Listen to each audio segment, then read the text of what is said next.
Christian, ano? Ready ka na ba? Alis na tayo bukas. Nag-impake ka na ba ng mga gamit mo? Patingin nga. Yan ang mga gamit mo. Dadalhin. Patingin. Baka kulang ka sa damit at short Ilang damit yan? Baga ganda ng damit mo. Mga bago pa. Yan ba yung binili natin ng mga nakaraan? Tinatago-tago mo? O sige. O at least, kompleto. Mamayang gabi sa bahay ka na matutulog. Kayo ni Tano at ni Winlab. Kasi madaling araw tayo aalis. Ano, ayos ba? Ako gigising sa inyo, doon ka na sa bahay matulog. Ano, kompleto na ba yung dala mo? O sige, dito mo na ilalagay sa bahay ang mga gamit mo Ready ka na ba, Tano? Opo. Nag-impake ka na ng mga dadalhin mo sa Manila? Opo. Patingin nga, check ko. Ang jacket mo. Okay, nasaan? So, Suot ni Winlab. Asan ba ngayon si Winlab? umuwi po ata. Umuwi.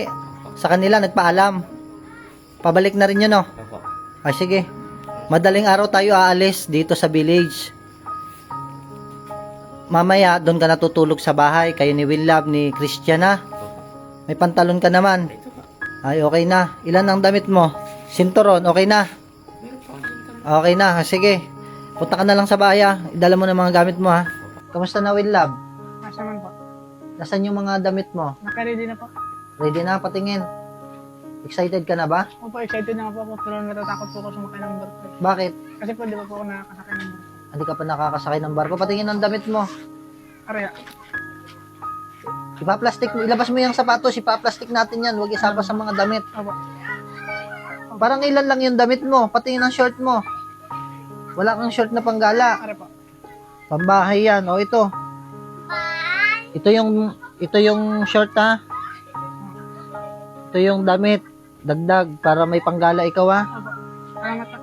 Bukas maaga. Opo. Dito ka natutulog. Kasama mo si Christian at si Tano Opo.